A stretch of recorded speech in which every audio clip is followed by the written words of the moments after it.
பண்டிகையொட்டி வான வேடிக்கையால் தலைநகர் சென்னை ஜொலித்தது. சென்னை வில்லிவாக்கம் சுற்றுவட்டார பகுதிகளில் பட்டாசு வெடித்து மக்கள் உற்சாகத்துடன் கொண்டாடினர். வானை அலங்கரிக்கும் வகையில் மக்கள் வான வேடிக்கை நிகழ்த்திய காட்சிதான் இவை.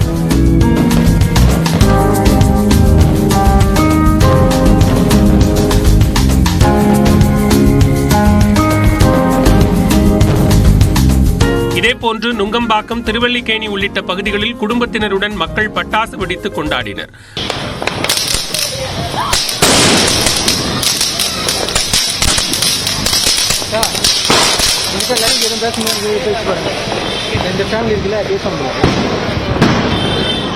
ஃபேமிலியோட செலிப்ரேட் பண்ணிட்டு இருக்கோம். இன்னைக்கு நல்லா போச்சு டே, மார்னிங்ல இருந்து இப்போ வரைக்கும். மதுரை கோரிப்பாளையத்தில் வண்ண வண்ண பட்டாசுகள் வானில் வர்ணஜாலத்தை காட்டியதை கண்டு மக்கள் பூரிப்படைந்தனர்.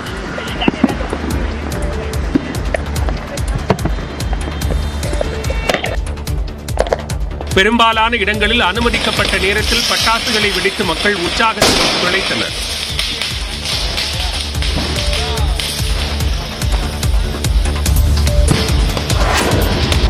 தமிழ்நாடு முழுவதும் புதுமண தம்பதியர் தலை தீபாவளியை உற்சாகத்துடனும் ஆனந்த புன்னகையுடனும் கொண்டாடி மகிழ்ந்தனர். மனசுக்குள் மத்தாப்பாய் மதுரை தெப்பக்குளத்தில் புத்தாடை அணிந்தும் பட்டாசுகள் வெடித்தும் புதுமண தம்பதி தீபாவளியை கொண்டாடினர். இந்த தீபாவளி எங்களுக்கு சிறப்பானதாகவும் எனக்கும் நினைவில் இருக்கக்கூடிய ஒரு ஒன்றாகவும் மாறி இருக்குது. இதுக்கு இந்த நிமிஷம் எங்களுக்கு பெருங்கருணையோடு எங்கிட்ட இருந்த பெருநியதிக்கும் இயற்கைக்கும் தமிழுக்கும் என்னுடைய வணக்கத்தை நான் தெரிவிச்சுக்கிறேன். ஆண்டுதோறும் தீபாவளியை கொண்டாடினாலும் தலை தீபாவளி தனித்த அனுபவமாக உள்ளது என நெல்லையைச் சேர்ந்த புதுமண தம்பதி மகிழ்ச்சியுடன் தெரிவித்தனர். போன வருஷம் வரைக்கும் அப்பா அம்மாவோட நாங்கள் செலிப்ரேட் பண்ணோம். அது வருஷம் அதே மாதிரினால ஒரு யூஸ்வலான தீபாவளியா இப்பவும் இருக்கும். இந்த வருஷம் பாத்தீங்கன்னா ஒரு புதுமையான தீபாவளி என்னுடைய கணவரோடைய நான் கொண்டாடுறேன். இதுவும் ஒரு வித்தியாசமான அனுபவமா இருக்கு. தங்களது வாழ்விலே மறக்க முடியாத அளவுக்கு தித்திக்கும் தீபாவளியாக அமைந்ததாக புதுமண தம்பதியர் தெரிவித்தனர்.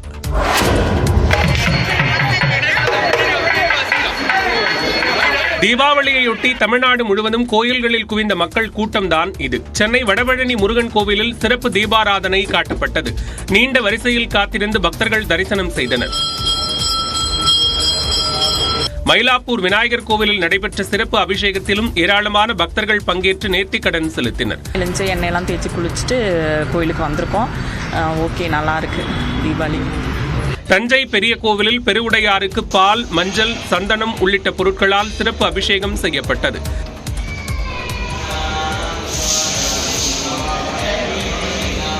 காஞ்சி காமாட்சியம்மன் கோவிலில் உற்சவர் நீல நிற பட்டுடுத்தி பக்தர்களுக்கு அருள் பாலித்தார். கோயில் நிர்வாகம் சார்பில் ராஜகோபுர வாசலில் 30,000 வாலா சரவெடி வெடிக்கப்பட்டது.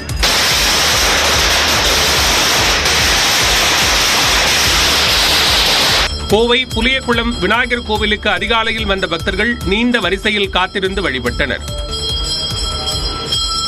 கன்னியாகுமரி மாவட்டம் நாகர்கோவிலில் உள்ள நாகராஜா கோவிலில் நாகர் சிலைக்கு பால் ஊற்றி பொதுமக்கள் வழிபட்டனர்.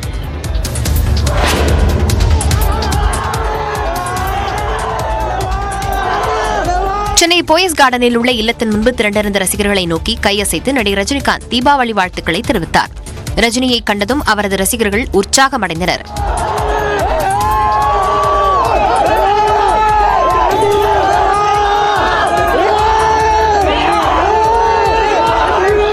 ரஜினியை பார்த்த பிறகே தங்களுக்கு தீபாவளி திருநாள் தொடங்கியதாக ரசிகர்கள் சிலாகித்தனர். தலைவர் எங்களோட ஃபேமிலியில ஒருத்தர் மாதிரி. ஸோ தலைவரை தீபாவளி பொங்கல்ல பாக்குறதுங்கிறது எங்க ஃபேமிலியில ஒரு ட்ரெடிஷன் மாதிரியே தான் மெயின்டைன் பண்ணிட்டு இருக்கோம். So entire family together Deepavali morning புது துணி போட்டு பட்டாசு வெடிக்கிற மாதிரி இங்க போயஸ் கார்டன்ல தலைவரை தரிசனம் பண்றதுங்கிறது ஒரு வழக்கம். ஒரு 1 hour 2 hour வெயிட் பண்ணோம். வெயிட் பண்ணதுக்கு நல்லா காமிச்சாங்க, ஜாலியா இருந்துச்சு. இப்பதான் ஹாப்பி தீபாவளி எல்லாருக்கும். கோபுர தரிசனம் கோடி புண்ணியம், தலைவர் தரிசனம் பல கோடி புண்ணியம். இந்த தீபாவளிக்கு தலைவரை பார்த்ததுல 100% திருப்தி. லவ் யூ தலைவா, ரொம்ப வருஷம் தான் பார்க்கணும் சொல்லிட்டு இதான் உண்மையான தீபாவளி மாதிரி இருக்கு. அதிகாலை முதலே அவரது வீட்டின் முன்பு காத்திருந்த ரசிகர்கள் ரஜினியை சந்தித்த உற்சாகத்துடன் தீபாவளியை கொண்டாட சென்றனர். குட்டி ஜப்பான் என்று அழைக்கப்படும் சிவகாசியில் சுமார் 7,000 கோடி ரூபாய்க்கு பட்டாசு விற்பனை நடைபெற்றிருப்பதால் உற்பத்தியாளர்கள் மகிழ்ச்சி அடைந்துள்ளனர். பட்டாசு என்றாலே நினைவுக்கு வரும் சிவகாசியில் 200க்கும் மேற்பட்ட பட்டாசு உற்பத்தி ஆலைகள் இருக்கின்றன. தீபாவளியை கணக்கிட்டு பட்டாசு ஆலைகளும் கடந்த ஓராண்டாக 500க்கும் அதிகமான பட்டாசு ரகங்களை தயாரித்து விற்பனையில் ஈடுபட்டன. இங்கு தயாரிக்கப்பட்ட பட்டாசுகள் அனைத்தும் வெளி மாநிலங்களுக்கும் விற்பனைக்கு அனுப்பி வைக்கப்பட்டன. டெல்லியை தவிர மற்ற மாநிலங்களில் பட்டாசு விற்பனை சூடுபிடித்தது. இந்த வருஷம் தீபாவளி சென்ற ஆண்டு எப்படி இருந்ததோ அதே மாதிரி தான் இருக்கு. வியாபாரம்லாம் ஒன்றும் குறைவெல்லாம் ஒன்றும் இல்லை. போன வருஷமும் ஒரு 2-3 நாள் மழை இருந்தது. அதுக்கப்புறம் லாஸ்டா தீபாவளிக்கு 2 நாளைக்கு முன்னாடி நல்ல பிக்கப் ஆயிடுச்சு. அதே மாதிரி தான் இந்த வருஷமும். லாஸ்ட் இயர்லாம் குழந்தைகள்லாம் நம்ம அதிகமாக பார்க்கல. ஆனால் இந்த வருஷம் பார்த்தீங்கன்னா குழந்தைகள் அதிகமாக கூட்டு வராங்க. ஒரு பொருள் காட்சிக்கு வர்ற மாதிரி தீவுத்திடலுக்கு சந்தோஷமா குடும்பத்தோட பர்ச்சேஸ் பண்ணிட்டு போறதை நான் நிறைய பார்த்திருக்கேன் இந்த வாட்டி. நாடு முழுவதும் தீபாவளி பண்டிகை உற்சாகமாக கொண்டாடப்பட்ட நிலையில் சிவகாசியில் இந்த ஆண்டு 7000 கோடி ரூபாய் வரை விற்பனை நடைபெற்றுள்ளது. கடந்த ஆண்டை விட இந்த ஆண்டு பட்டாசு விற்பனையும் அமோகமாக இருந்ததாக விற்பனையாளர்கள் மத்தாப்பு புன்னகையுடன் தெரிவித்தனர்.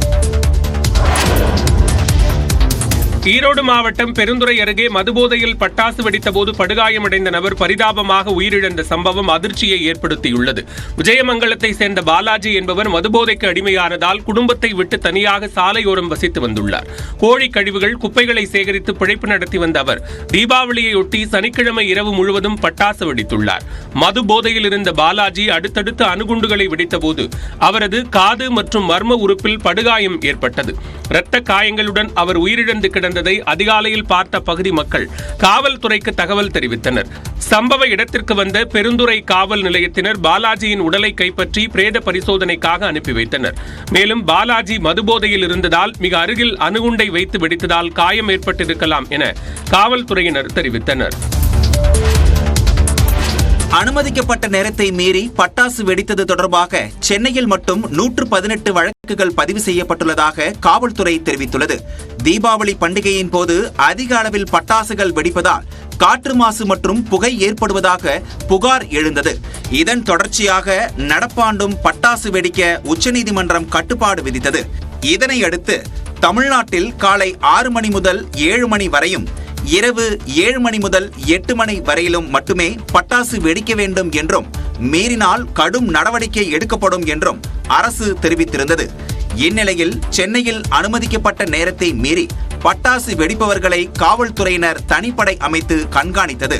அதன்படி சனிக்கிழமை இரவு முதல் அனுமதிக்கப்பட்ட நேரத்தை மீறி பட்டாசு வெடித்ததாக 118 வழக்குகள் பதிவு செய்யப்பட்டுள்ளன.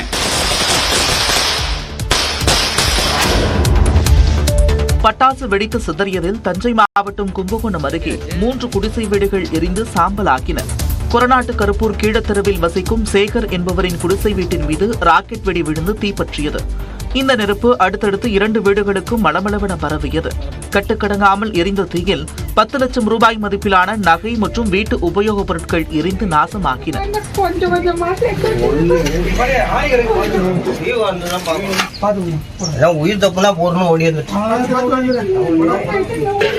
இதேபோல கடலூர் மாவட்டம் காட்டுமன்னார் கோவிலில் கூரை வீட்டின் மீது பட்டாசு விழுந்து தீ விபத்து ஏற்பட்டது. சகோதரர்களான அசோக்குமார், விஜயகுமார் வீட்டில் ஏற்பட்ட விபத்தில் 1 லட்சம் ரூபாய் மதிப்புள்ள பொருட்கள் சேதமாகின.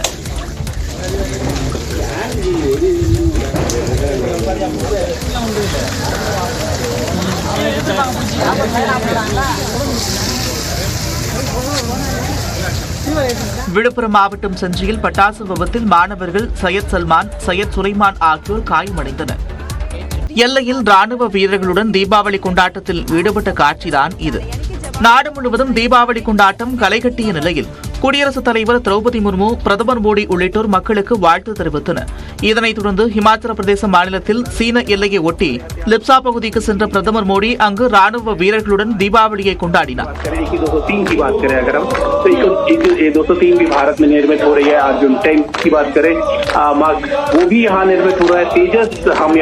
முன்னதாக தேசிய கொடி ஏந்திய வீரர்களுடன் மலை உச்சியில் ஊர்வலமாக சென்ற மோடி தேசிய கொடிக்கு மரியாதை செலுத்தி வீரர்களுடன் தேசபக்தி முழக்கங்களையும் எழுப்பினார்.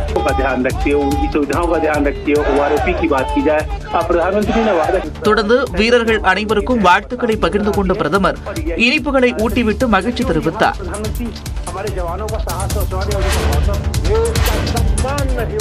ராணுவ வீரர்கள் இருக்கும் இடமே தமக்கு அயோத்தி என்று பிரதமர் மோடி தெரிவித்துள்ளார். இமாச்சல பிரதேச மாநிலம் லெப்சாவில் ராணுவ வீரர்களுடன் பிரதமர் மோடி தீபாவளி கொண்டாடினார். அப்போது அவர்கள் மத்தியில் உரையாற்றிய பிரதமர் மோடி தங்கள் குடும்பங்களை பிரிந்து நாட்டுக்காக அர்ப்பணிப்புடன் எல்லையில் நிற்பதாலேயே மக்கள் பாதுகாப்பாக இருப்பதாக கூறினார். ராணுவ வீரர்கள்தான் இந்தியாவை ஒளிரச் செய்வதாகவும், சுதந்திரத்திற்கு பிறகான போர்களில் துணிச்சலாக செயல்பட்டு மக்கள் மனங்களை வென்றதாக கூறினார்.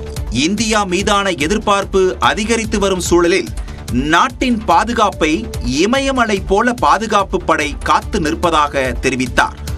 35 ஆண்டுகளில் ராணுவ வீரர்களுடன் கொண்டாடாத ஒரு தீபாவளி கூட இல்லை என தெரிவித்த அவர், ராணுவ வீரர்கள் இருக்கும் இடமே தனக்கு அயோத்தி என தெரிவித்தார். ராணுவத்தில் 500க்கும் மேற்பட்ட பெண்களுக்கு வாய்ப்பளிக்கப்பட்டுள்ளதாகவும், அவர்களில் பலர் ரஃபேல் உள்ளிட்ட போர் விமானங்களை இயக்குவதாகவும் பிரதமர் பெருமிதம் தெரிவித்தார். உத்தரகண்ட் மாநிலம் உத்தரகாசியில் மலையை குடைந்து அமைக்கப்படும் சுரங்கப்பாதையின் ஒரு பகுதி இடிந்து விழுந்ததில் 36 தொழிலாளர்கள் சிக்கிக்கொண்ட சம்பவம் அதிர்ச்சியை ஏற்படுத்தியுள்ளது. சில்க்ரயாவில் இருந்து தண்டல்காவோன் வரை மலையை குடைந்து சுரங்கப்பாதை அமைக்கும் பணி நடைபெற்று வருகிறது. இந்நிலையில் சனிக்கிழமை இரவு சுரங்கப்பாதையில் எதிர்பாராத விதமாக 150 மீட்டர் பகுதி சரிந்து விழுந்தது. பணியில் இருந்த தொழிலாளர்கள் சிலர் இடிபாடுகளில் சிக்கினர்.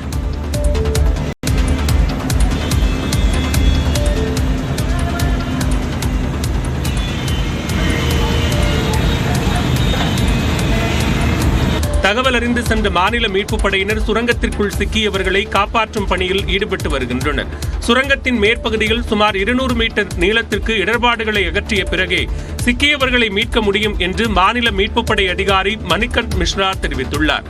முதற்கட்டமாக ஒரு இடத்தில் துளையிட்டு சுரங்கத்தில் இருப்பவர்களுக்கு ஆக்சிஜன் அனுப்பும் பணி மேற்கொள்ளப்பட்டு வருகிறது.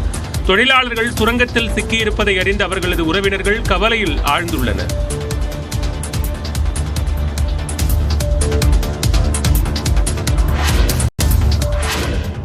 உலகக்கோப்பை தொடரில் நெதர்லாந்துக்கு எதிரான போட்டியில் இந்திய அணி பல்வேறு சாதனைகளை படைத்து அசத்தியுள்ளது. பெங்களூரு போட்டியில் இந்திய அணி 410 ரன்களை குவித்த நிலையில் உலகக்கோப்பை தொடரில் இந்திய அணி எடுத்துள்ள அதிகபட்ச 2வது ஸ்கோர் இதுதான். அத்துடன் இந்திய அணி வீரர்கள் 5 பேர் அடுத்தடுத்து அரை சதம் விளாசியதும் ஒரு சாதனையாக உருவாகியுள்ளது. இந்திய அணியில் கேப்டன் ரோஹித் சர்மா, சுப்மன் கில் மற்றும் விராட் கோலி ஆகியோர் டாப் ஆர்டர் பேட்ஸ்மேன்கள் 3 பேருமே அரை சதம் அடித்தனர். அவர்களை அடுத்து வந்த ஸ்ரேயாஸ் மற்றும் KL ராகுல் ஆகியோரும் அரை சதம் அடித்து அதை சதமாகவும் மாற்றினர். இதில் KL ராகுல் 62 பந்துகளில் சதமடித்து உலக கோப்பை தொடரில் அதிவேக சதமடித்த இந்திய வீரர் என்ற சாதனையை படைத்தார். இதற்கு முன்பு இந்திய அணியின் கேப்டன் ரோஹித் சர்மா 63 பந்துகளில் சதமடித்திருந்தார். நடப்பு உலகக்கோப்பை தொடரில் அதிக ரன்கள் குவித்த வீரராக விராட் கோலி மாறியுள்ளார். தென்னாப்பிரிக்க வீரர் குயின்டன் டிகாக் 591 ரன்கள் குவித்து முதலிடத்தில் இருந்த நிலையில் அதனை கடந்து 594 ரன்களை விராட் கோலி குவித்துள்ளார். இதனிடையே ஓராண்டில் அதிக சிக்சர்கள் அடித்த வீரர் என்ற புதிய மைல்கல்லை ரோஹித் சர்மா எட்டியுள்ளார். ஓராண்டில் 58 சிக்சர்கள் அடித்த தென்னாப்பிரிக்க வீரர் டி வில்லியர்ஸ் சாதனையை 59 சிக்சர்களை விளாசி தகர்த்துள்ள ரோஹித் சர்மா கேப்டனாக கங்குலியின் சாதனையையும் முறியடித்துள்ளார். அதாவது இந்திய கேப்டனாக ஒரே உலகக்கோப்பை தொடரில் 465 ரன்களை சேர்த்த கங்குலியின் 20 ஆண்டு கால சாதனையை 503 ரன்களை குவித்து ரோஹித் சர்மா தகர்த்துள்ளார்.